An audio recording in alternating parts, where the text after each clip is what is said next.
I'm Ariana Grande. Hi, I'm Cynthia Erivo. And you're listening to the Broadway Podcast Network. Visit bpn.fm to discover more.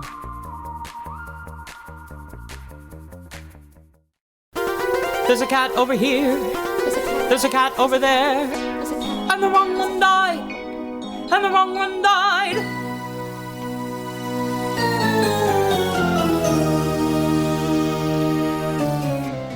Welcome to The Wrong Cat Died, the podcast breakdown of catastrophe. I'm your host, Mike Abrams, and today we have a very special guest to celebrate our 200th episode. She's a Tony-nominated actress, has won an Emmy Award, and is very well known for many, many things, including voice acting roles over the years. But we're here today to talk about her time as one of the Grizabellas in the original Broadway production of Cats. So welcome, Liz Callaway, and thank you for joining me. I'm very happy to be talking to you at long last. We've been trying to make this work for a while. I know. We've talked about this for a while. I've been playing hard to get. It's Grizabella, you went off, and now I'm welcoming you back here at the very end. So I'm thrilled to have you because you were a Grizabella for many years, and I love talking to Grizabellas, even though my thesis is fairly anti-Grizabella. But I just love hearing about your experience doing it, especially at the Winter Garden Broadway production. So let's start at the very beginning, because you debuted this in 1992, but it was not your Broadway debut. So when you were on Broadway, you were in Merrily, I think, right? That was my first Broadway debut. And then you joined Cats in 1992. What was your thought about Cats? Before you got the role, before you were cast into it, did you know a lot about it? What was the buzz in the word on the street at that point in time?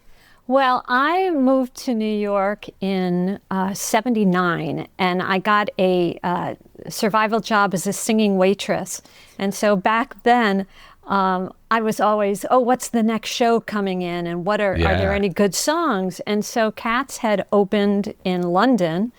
And of course, Memory became a big hit. So I actually sang Memory as a singing waitress. And, and then after Merrily, I did the show most people know me from the most was Baby. Mm-hmm. And I also did Miss Saigon on Broadway, which I did before I started doing Cats. But I got a call to audition for the original Broadway production. And I auditioned on the stage of the Winter Garden for Trevor Nunn. And I forget how old I was. You now, with 200 episodes under your belt, you probably know everything about Cats. Do you know what year it opened on Broadway? This is bad. I should know. It was 80 something. Oh, you can look this up. Yeah. So imagine this was before it opened. So I got called back, and I think I had done Baby, but I was way too young for Grizabella. Yeah. I was like, you really want me to come in and audition? And I remember Trevor Nunn saying, so what is the most important moment of your life, or the most, he asked me some question, and I was just frozen. I was so young. I didn't have a whole lot of life experience by that point. And so I didn't really think anything of it. And then I went to see the show like everyone did. Mm-hmm. And I will be honest, I loved the Jellicle ball. Yeah. I loved the dancing. I always have loved dancing. And I thought the Jellicle ball was thrilling. And then I loved Memory at the end. I thought Betty Buckley was great, and that was so wonderful. But I was like, about the show. I thought it was okay. But it didn't grab me, and I kind of didn't get it. And I saw the show a handful. This is back when you could second act shows. A friend of mine was doing it on the road. I think I second acted it in Boston. I think I went to an Actors Fund performance. So I saw it a couple of times, but I never really thought anything of it. And then I found that Laurie Beachman was going to take 3 months off to get married, and they were looking for a 3-month replacement. And my agent said, would you like to go in for it? And I was like, well. And then he told me like what people got paid to do Grizabella. And I was like, I'm going and audition. I'm in, yeah. I'm in, absolutely. And so I went, and I think I had one callback. I think I sang Memory, and then they told me to come back to do a dance audition. And I was so nervous about that. And I got there, and I didn't really have to dance, but I sang Memory again, and then they offered it to me. Wow. And I had never replaced anyone before in a show, so that was a really different experience. And I didn't know what to expect, but I absolutely ended up loving doing the show. And to me, I think there are some shows that are more fun to be in than they are to watch, and vice versa. That I've done shows that are more fun to watch and not so fun to be in. But Cats ended up being, they gave us a, it's been so long, but they gave us, the stage manager gave me like a backstory, a little bit of a backstory to Grizabella, that she was like a has-been cabaret singer. Okay. And what I discovered is there was a lot that we all knew, all the characters, all the cats knew, that the audience didn't have any idea of the backstory. And I think that was on purpose, so everyone could interpret the show, however they wanted to. Something I think was interesting when we were talking before we started recording, and you said that you saw the first production of Cats you saw was the revival. And I actually auditioned for that this is after doing Cats on and off for I did for 5 years. And they would give me time off to film Anastasia. Yeah. Or do, it was an amazing job and they were very, because it had been running so long, they gave me the opportunity to do a lot of other things. So it wasn't like I did it for 5 years, 6 days a week, 8 shows just a straight week. through, yeah. Straight through. No, that probably would have been hard for anyone in any part. But so I auditioned, and they were thinking about bringing me back for it. And and I didn't know if I wanted to do it again, but it was intriguing to go in and audition for it again. And then I saw the show, and one thing that I realized in the revival, Grizabella didn't dance at the top, at the opening number. She didn't do Green Eyes, and she didn't dance. And because I always loved dancing, that was something that was such a thrill and so scary for me when I did the show, because I had a different costume. I named my character Mahuvna. Mahuvna. Mahuvna. And my goal, I worked so hard on the dancing, and even though I'm not a dancer for sure, that when I had friends come to see the show, if they couldn't pick me out in the opening number, that was, success. My friend, my solo line in the opening number was, "When you're walking alone." And Joanne Hunter, who has now become a fabulous choreographer, director. We did Miss Saigon together, and we didn't do Cats together, but every time I see her, she says, "When you're walking alone." She performed as Grizabella, right? She did she? No, I don't think. No, I think she might have been Victoria. She was in the show, though. Yeah. Yeah, I think she might have been Victoria. Okay, but I'm she not was in one certain. of the tours too. I think she did the third tour as well for a little bit. Yeah, yeah. But so she mocks me. She mocks my dancing.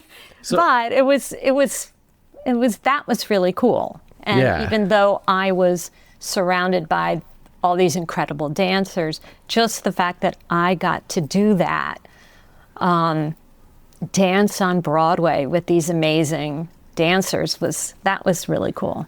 Yeah, it's interesting you say that part, because as I've learned more about it, some Grizabellas don't do anything in the opening number, and essentially it's like 15 minutes on stage. Like when you start breaking it down, it's you come out and you do that, and then you hit the the apex at the end.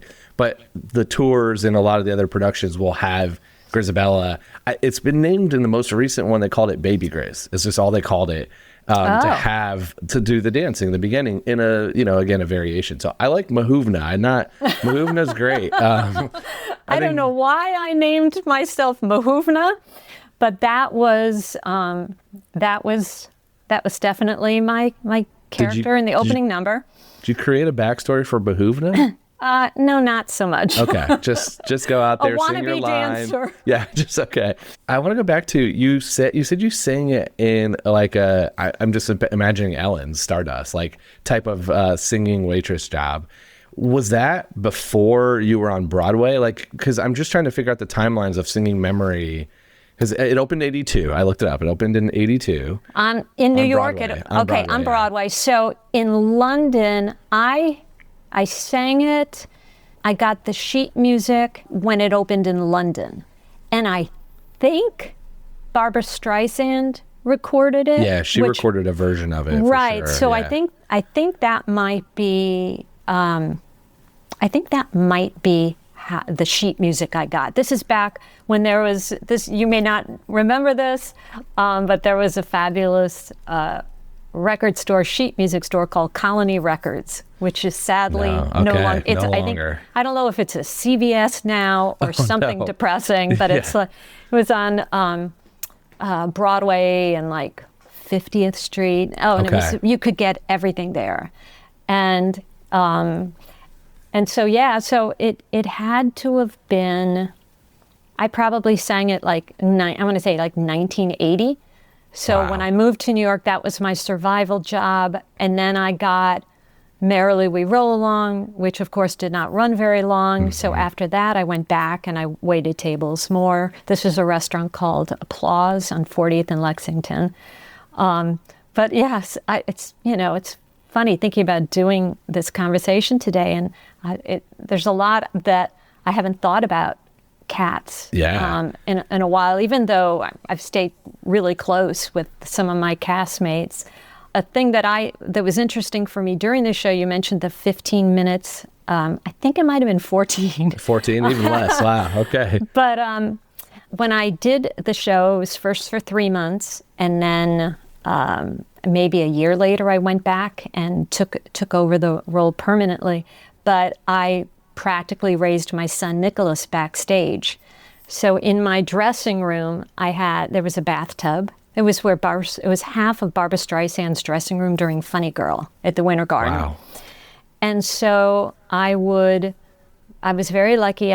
My agent got it so I could bring my son to work, and I would play with him, and sometimes I would give him a bath during the show.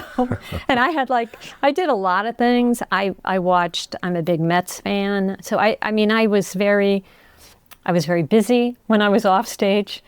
It reminds me that Nicholas, my son, got so obsessed with the show that he wanted to be in the show. And so on my day off, Mommy, let's play cats. And they gave him his own leg warmers and wig, and he his character name was Tam Candle. This is Tam Candle. Okay. Tam Candle as a 4-year-old. But it was because there was so little stage time. I used to feel so guilty at the end of the show that when we would all do our curtain calls, all the cats would do their bows, and then I would come out and I would get this amazing ovation. Partly, I hope because of my performance, but also because of the song. That's what, everyone knew that song, and it was such an important song to so many people.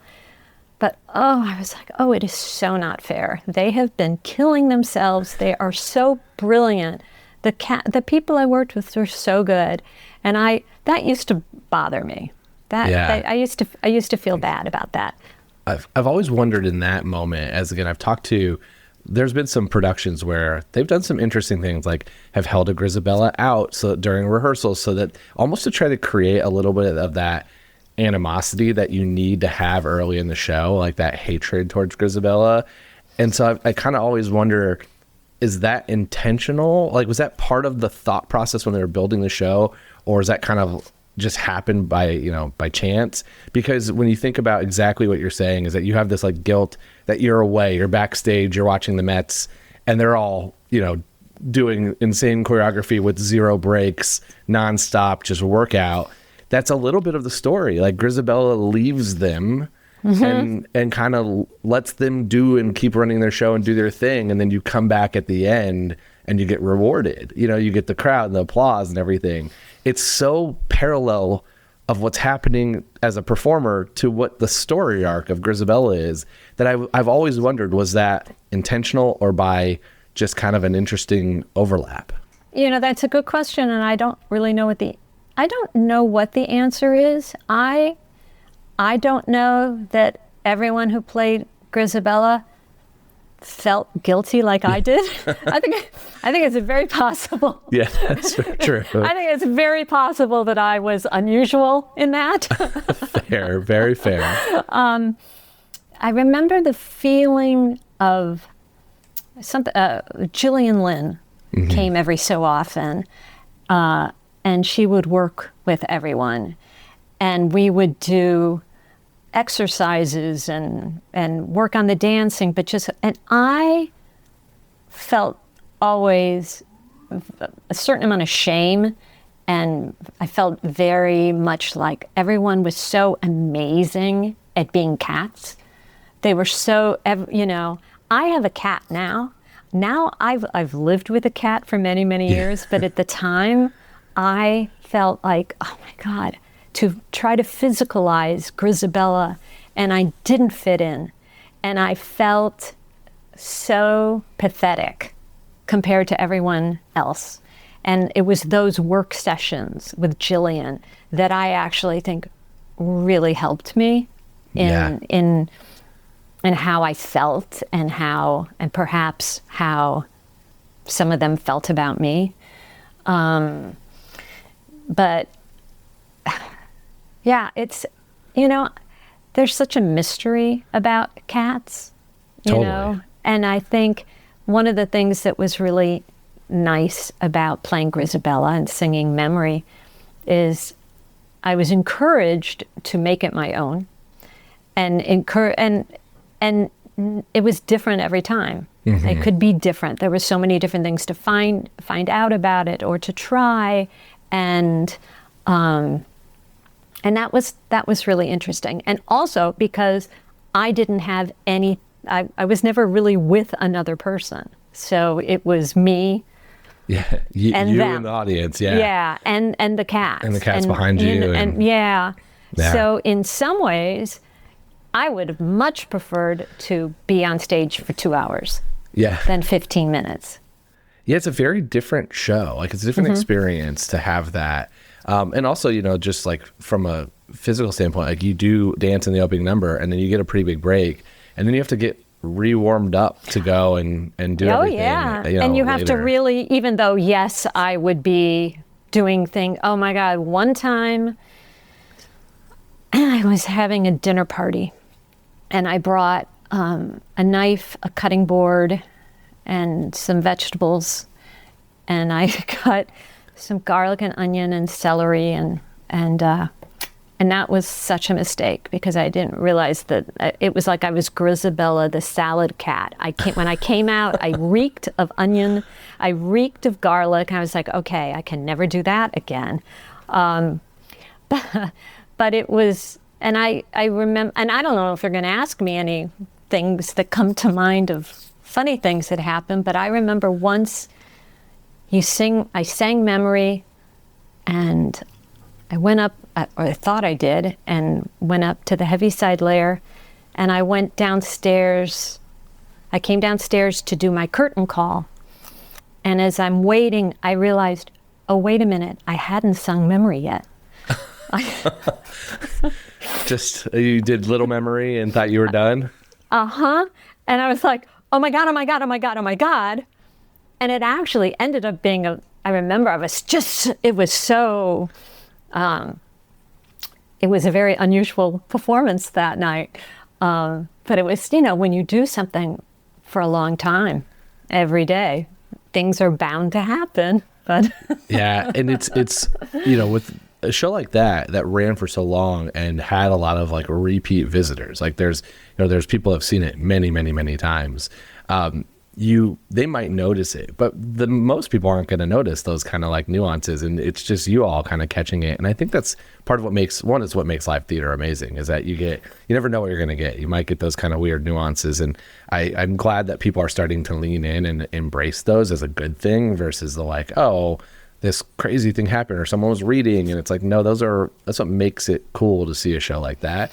But a show like Cats, you're all in cat, like you're all in a unitard, like it's already, you have to already have a little bit of disbelief in the reality to start, let alone some of those small things that might happen.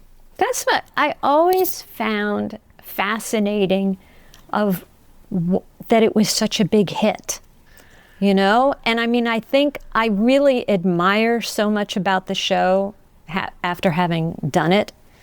And, but if you think about it, it's that it was this sensation for so many years. Mm-hmm. It was also language proof, too, Definitely. Which I think was helpful. And when I came in, the show had been running a long time. And someone said that I might have been the longest running Grizabella on Broadway. I'm not certain that's true, but we had a lot of big international crowd. Mm-hmm. And, I have people come up to me and say, hey, you were my first Broadway show.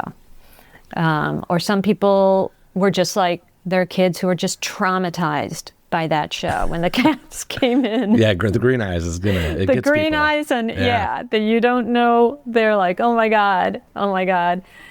You need to talk to my friend David Hibbard sometime. He needs to be on your show. He played Rum Tum Tugger, and he'll have some good stories. Tuggers have some wild stories, because they were like the one that got some freedom too. So they got some like really interesting experiences in the crowd and in the Absolutely. Yeah, I think you're right though. I've thought a lot about this, of why the show has lasted so long, because it is so weird. And I can't, like, I always joke, like, thinking back to how they created it, like what exterior influences were helping in that thought process to turn those poems into what it became. But you're right. I think when the first time I saw it, I had mostly an international crowd around me, and I kept thinking, oh, this is, what are we seeing? Like, but it doesn't matter. And it's been performed. I've listened to it in other languages, because it's performed in Japan and German and in Germany and Australia, but in Korea, and they've done it in different languages. I've heard it in Spanish.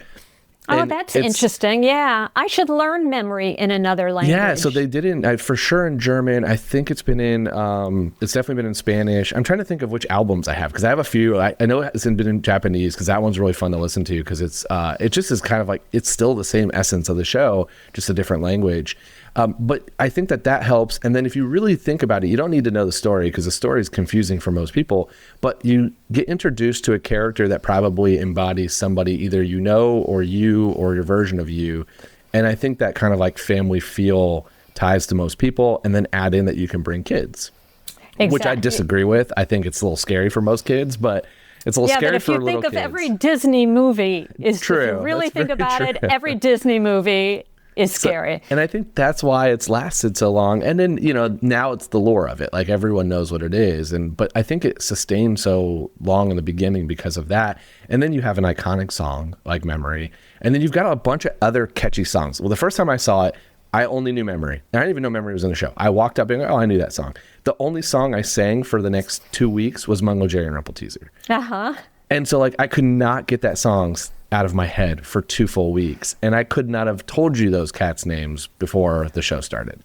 And I think that's kind of where there's that sustained thing where somebody probably walks out with a different one. Like, there's been people who only sing McCavity when they walk out. Or I like McCavity, yeah. Yeah, and so I do love that it's been able to have this long life because of that. And then when you really dig into the craziness of the story, like I have over 200 episodes, it's pretty detailed. Like, there's a lot of stuff, and there's a lot of open-ended questions. We're going to take a quick break, and then we'll be back for more of The Wrong Cat Died.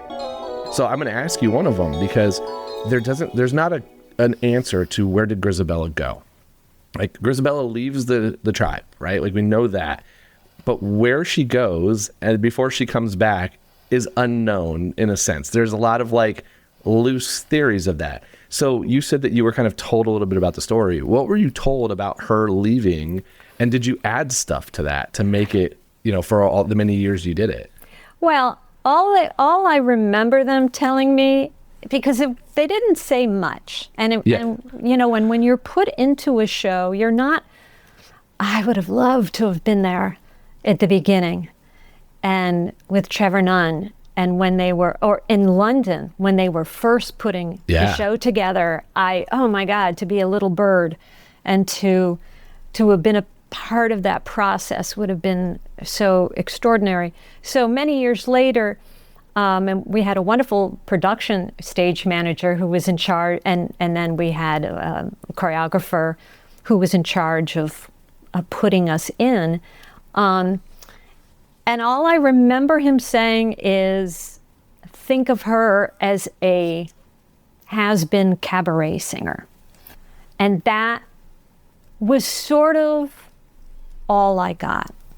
And so the rest was up to me. So there was never a discussion so that everyone was on the same page. Mm-hmm. Or I wasn't privy to any of that because I wasn't there, because I had so little to do with all the other cats. In a way, I came from it as just alone. And I just lived near garbage cans. Yeah. I just, sewers. I was, cats can live, and people can survive. It was so long ago, it's hard for me to remember. I'm sure there were times where I had very specific, this week I'm going to do this. I'm going to try, you know what I mean? Yeah. What do you think happened? I'm curious because this whole podcast, it's fascinating to me that you had this thought that became this, 200 episodes of talking about cats. It's why I think that I remember when I started this, I had a discussion where we'll do 10. And I'll just, I knew so little. I was like, I'll figure it out and I'll explain it and I'll give you my theories as an outsider, as someone who does not know the show well, who doesn't know theater that well. Like I knew what came to Indiana, like we were talking about before. I saw a few things, but I wasn't, a knowledgeable theater person. Like I wasn't a theater person growing up. I grew up playing hockey. And so I kind of explored it from that angle. And what kept me going and what kind of drew me to it is as I started interviewing cast members, I realized that there is no answer to most of it. And everyone has a slightly different opinion. And it's kind of open-ended intentionally.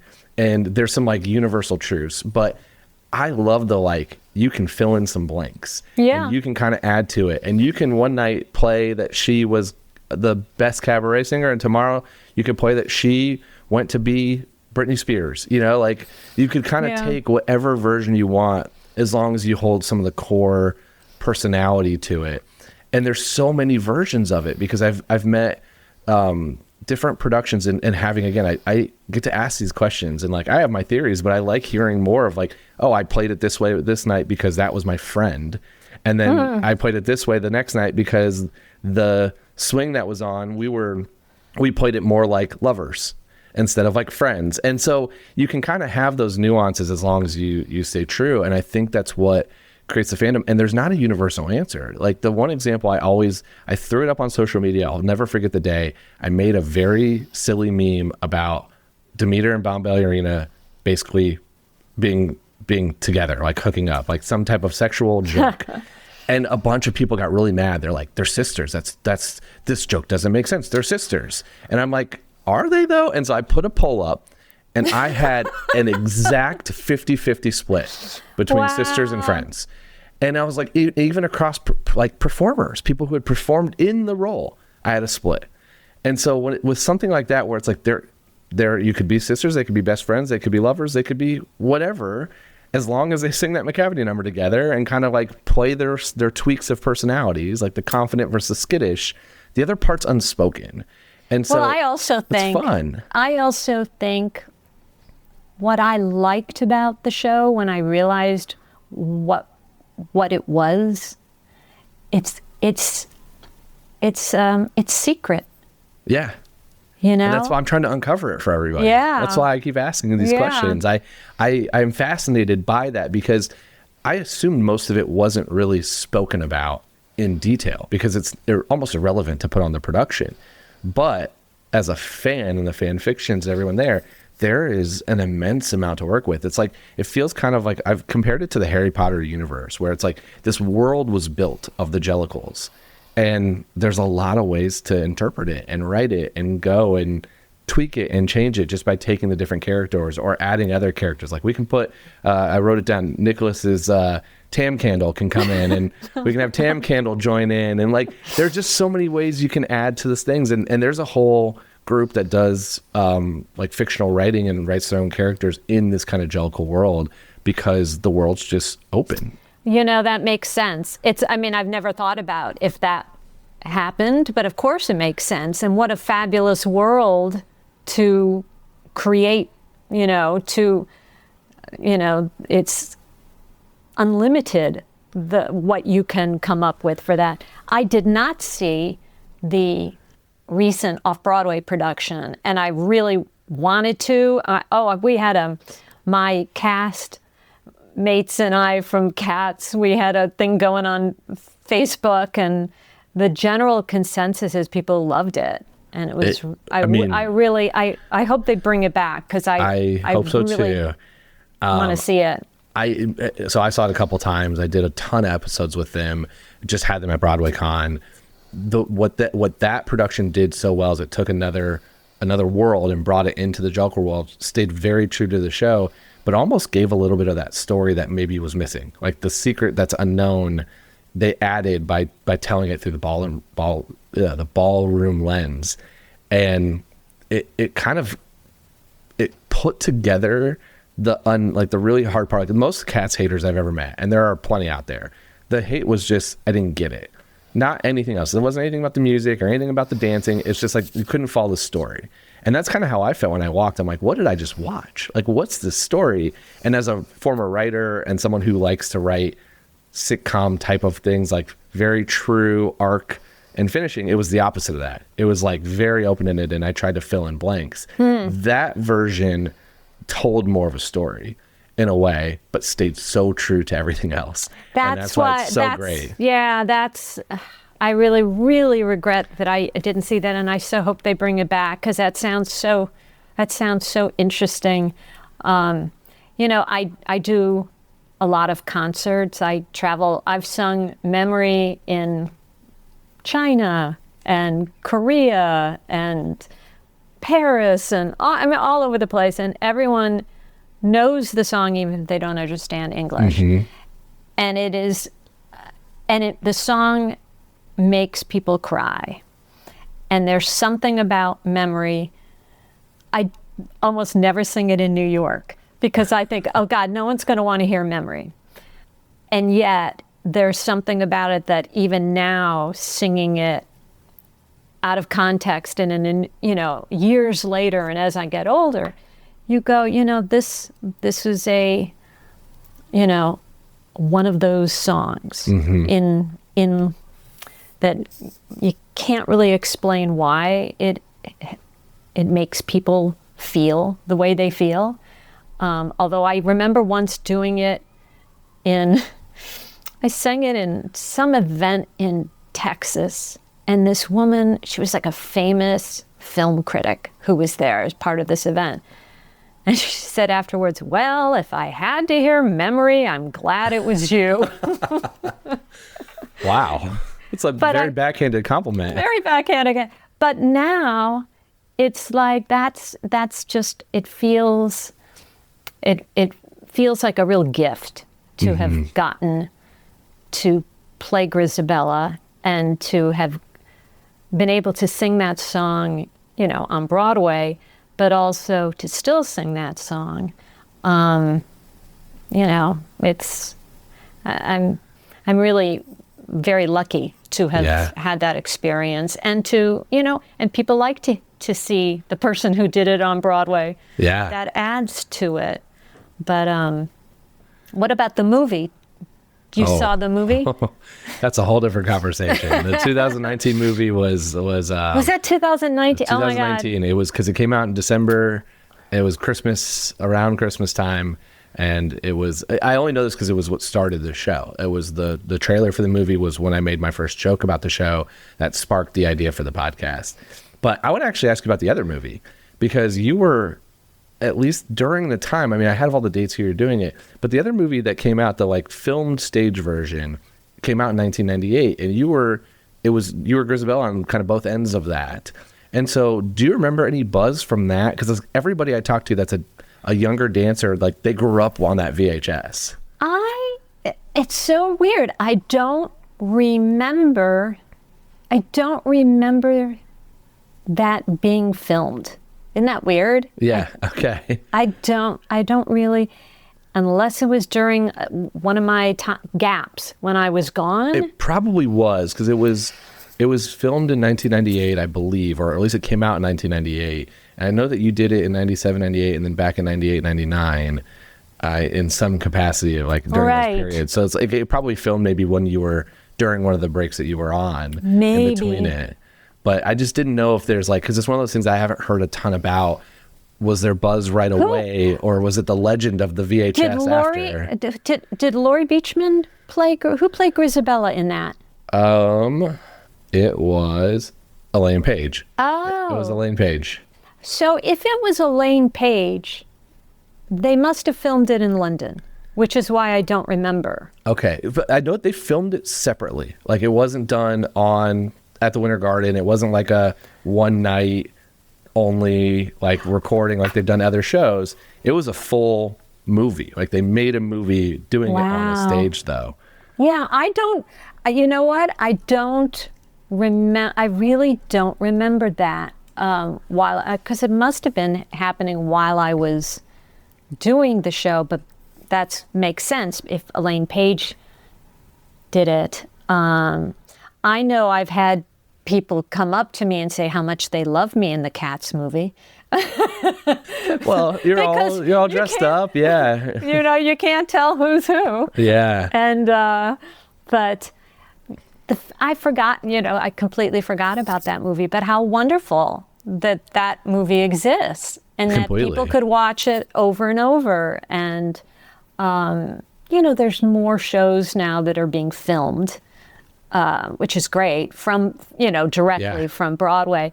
To me, it doesn't have the same, I don't love watching that so personally, as much as I, of course, like to be in the room or in the theater.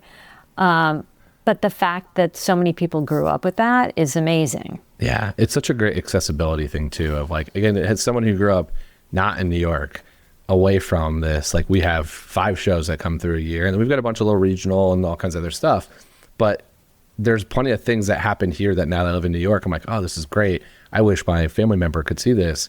Can't. And so having some of those film things gives that ability for them.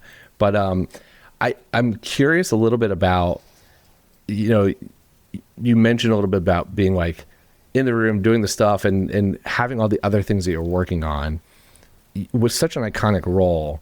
How much of like Grizabella comes into your other roles? Like how much did Grizabella, when you took a break to do Anastasia, came into Anastasia or into these other things? Because like it's, it is an iconic role as a professional and a performer. Like you can obviously do so much more, but did you ever think about that character in other things you did? I didn't really until I did Sunset Boulevard. Okay. And then absolutely. Yeah, definitely. Then then I definitely thought of Grizabella, and I thought at that time. I do, but Grizabella was just so, it was unlike anything else, unlike any other part. I do remember one of the first things I did outside of Cats when I was doing the show was I did the very first Encores show, which was Fiorello. And I remember I was putting on my makeup. And, you know, with Cats, I'm sure you've talked about this with other guests. You know, we had our makeup lessons and all that. But the makeup for Grizabella had the black lip liner that kind of went up. And it was just, there was a certain way of lining the lips. Well, for Fiorello, I was putting on my regular lip liner, and I still put it on in that totally bizarre way, sticking up my face. And I was like, oh man, I have to really watch it. It's just baked in. It's just muscle memory. It totally is. And I was like, oh, okay. So Grizabella was there for that. That's there are a lot of crossovers I've seen that people who have done Grizabella then there's like a few roles where it's like, oh, it's a lot of it's vocal, like it's the same style to be able to do it. But Norma Desmond's one where I'm like, yeah, there's a lot of Grizabellas as Sunset, Norma Desmond. Absolutely. That's the only one I can think of really. Yeah, off the top of my head. Do you sing any other Cats songs besides Memory in your concerts, or just Memory? Just Memory. Although talking to you makes me think, is there anything? What can you add? Yeah. Yeah, what could I add? I always thought Gus, the theater cat, I always thought that was, I always liked that. I should sing Remark, because that wasn't, that Remark the cat is, you know, that I remember they had me sing at my audition. Now that I look back, I was like, oh, I had to sing Remark the cat and Memory. I think next time you sing Memory, you should sing your first line before you sing Memory. Do your one opening number first line. When you're walking alone. And then sing Memory. Just start with that and then go into Memory. You know, you're laughing. You're making that as a joke. That is totally the kind of thing that I would do. That's a deep cut. That'll be a deep cut for anybody there that knows Cats. Yeah, because a lot of people didn't. They had no idea that was me. But yeah, for people who love Cats, they're gonna know. Yeah. And the opening number, that was a great song too. Yeah, the opening number is great. And now they're going to know, because but it's definitely going out there. But Mahuvna is going in. Mahuvna sang that one part before Grizabella. Then Mahuvna went to watch the Mets play, and then Grizabella came back out. That's right. I love that. We're going to take a quick break, and then we'll be back for more of The Wrong Cat Died. Okay, let's do some rapid fire to close us out before the most important question, obviously. Oh, God, help me. If you could play any cat for one night, forget if it's male, female, vocal range, not, just if you could go on, who would you want to go on as? Mr. Mistopheles. Mistopheles. Do those turns, have some fun. I love it. To be able to do that. A skill, an incredible skill. Who are your favorite and least favorite cats? And I'm going to ask it from the standpoint of, which cat would be personality-wise like your best friend that you love to hang out with, and which would be the kind of annoying family member you wouldn't get along with? I like Munkastrap would be my pal. Okay. And I'm fond of Demeter. Rumpelteazer. No, not so much. Too mischievous. Okay. Favorite song from the show? Memory. Yeah, I mean, you sing it you sing it a ton in concerts. I know, but did you notice that I actually had to think for a minute, because, well, I love the Jellicle Ball. I think that's just I think that's a thrilling piece of music. There's so many. I've done this so long now, my answer changes like depending on my mood and day. I'm like, oh yeah, this is my favorite this week, and I think that's a part of the brilliance of the show is that there's just so much good music in it. You know what was not my favorites? Let's hear the reverse question.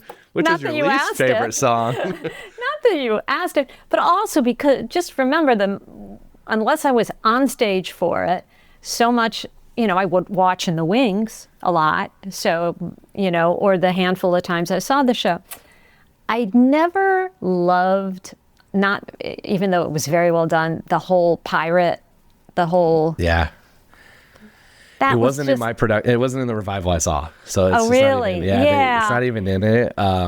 And so it is. I've learned a little bit and seen some versions on YouTube and kind of know. But yeah, it is a. I mean, the people I worked with were oh my God, Jeff Klantz was just fabulous. He was a fabulous Gus, and but that was just not my favorite. Yeah, that was not my favorite. My controversial take. I gotta be careful with this, but I don't love the last song. I don't like the very end. I wish it just ended with Memory and Grizabella going. The naming of cat. The addressing of cats. Yeah, I get it. It kind of closes it. It's interesting. It's an interesting song with some interesting lyrics, but no, I can see why you might feel that way. Okay. I always ask one fun question. I asked my Merrily question, but if you could do a crossover duet with one cat and one of your voice acting roles, who would you pair together and what are you singing? All right, this is a very confusing question. So a like a duet from Cat or a duet from any? You can sing any song you want, but I want you to pick one cat and one of your voice acting characters to sing the duet together. Okay. Well, let's just say Anastasia. Let's say Anya, and Anya. Let's say Anya and Syllabub. Ooh, okay. And we could sing For Good together. For Good. That's topical and good. I love that. That's fun. I always like to ask something a little bit different, like I love that. I can honestly tell you, no one has ever asked me a question like that, Mike. I assume there's a lot of things in this 200 episodes that I'm the only one that's ever asked these questions. Oh yeah, it's awesome. Well, let's ask the one question I know that I feel like I'm the only one that was asking this at the beginning, but my thesis has been I don't think Grizabella should go to the Heaviside Layer this year as a Jellicle choice. So I want to know, as Liz, not as Grizabella, as Liz, who's your Jellicle choice and why? Mike, I'm sorry, it's Grizabella. Okay. You're wrong. Defend. You're wrong. Defend. Let me give you my question I want you to defend for and tell me the thought on it. But as Grizabella, the Heaviside Layer, I think the first question is like, what is the Heaviside Layer? And then the second question is why don't you want to spend that year with your family? Like, they accepted you back. Why can't you have one more year to hang with them? Because they're going to meet me there. They're all going to eventually meet me there. I'm just first. Interesting. So your whole thing is that they're all coming to the Heaviside Layer eventually. You're especially now. Especially now. Because they were kind. Interesting. I've not heard that answer yet. I've heard a lot of defense. I just made it up I just made it up right now. It came to me. I may wake up in the middle of the night and go, I don't know. But that to me makes as much sense. I mean, that's an interesting thing. Why wouldn't you be with your family? Yeah, you spend the whole show trying to get them to accept you back. And they do. And then it's like, all right, bye. Like we're gonna sacrifice you now to the Heaviside Layer. I think the argument would be is you don't have any more time. Like, you're on your deathbed, but I would assume so is Gus. And so, well, I did think about the question that Gus might be the one who should go. Gus is the or they number should 2 go vote. together. They should go together. For sure. My original thought was send Tugger and Mustafawis together. Just let the two of them have some fun and go up there and be a totally different show. No redemption. But don't you like the idea, though, that eventually everyone will find their way up? I do. I like that a lot. I hadn't thought about that. Reunited. I have not thought about that version. Yeah. The part that bugs me, and this is very nuanced to seeing the tour and Grizabellas who are in their 20s, like they're much younger, that I'm like, they don't look like they're ready to die. Like, let's spend a year with your family. Well, honestly, it would be really interesting to play Grizabella now, 30 years later. Yeah. Because when I did Grizabella, I know now there's like many people are super young when they do it, but back then I was one of the youngest on Broadway. And even though I do get the experience of singing it now at my age, that's why it was interesting that they were considering me for the revival, because that would have been someone definitely older. And it should, and I think, you know, that is a role that could be done by someone really old. Totally. You know? Yeah. It's the beauty of that show is that you can perform it like through your whole career. Like you could do it different. You could start at Victoria and then do Bomb Ballerina and then work your way to Grizabella, and you have, many, many years of being able to be in the show in different capacities. Yeah, absolutely. Hey, you never know what's going to happen. I hope there's more I'll come Grizabella back. in your future. Yes, and maybe I'll do Grizabella again, and then we'll speak when you are having your 2000th. Yeah. My whole goal, my only goal right now is to convince a regional theater to send Gus up one night. Just one night. That's all I'm trying to get. And because I want Grizabella to just have her moment, sing Memory, and then be embraced by the family. And then it's like, okay, we're all happy again. Now this old guy's time. It's time to go. He's had enough. But I do see your point. I absolutely see your point.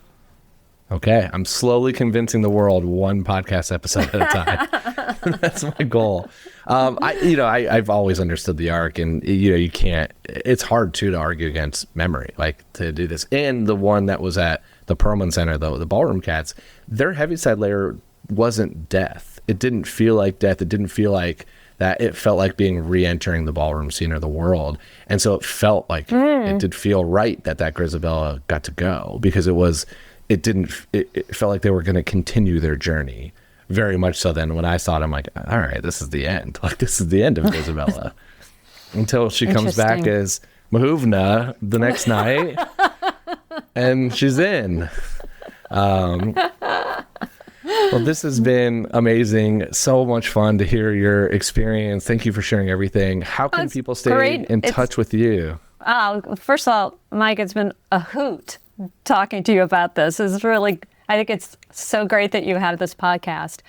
If people want to stay in touch with me, I'm on social media at Liz Goes On, or I have a Substack newsletter at Liz Callaway at substack.com that I send out emails with songs and behind the scenes photos and my schedule. And I'm thinking I need to do a Cats issue of my newsletter. Yeah, I am signed up. I highly recommend it. It's really fun. You share videos and where you're going and different things you're doing. It's really cool to read some of your thoughts, but also then see the YouTube clips and all the other things of things you're working on. So it's really, really cool. So we'll link all of that too as well. Great. Well, thank you again so much. This was an incredible celebration of 200th. And yes, congratulations. Grizabella. Thank you. And I loved having you on today. Thank you. And next time you're on the street, I hope you think of me when you're walking alone. That's Mahuvna to end us. I love that. I almost want to put your graphic instead of saying Grizabella. I want to put Mahuvna as the name. It's like that's who you played. I want, maybe when you do your Substack, can we write Mahuvna's backstory? Like I want to know gosh. I want to know what Mahuvna was thinking about. Oh, so does Mahuvna. Yeah. All right, thanks, Mike. Well, thank you, and thanks everyone else for listening to this episode of The Wrong Cat Died, a podcast breakdown to catastrophe. To follow along, you can subscribe on Apple Podcasts, Spotify, or any else on podcasts. Follow us on social media at The Wrong Cat Died, or check out our website, thewrongcatdied.com.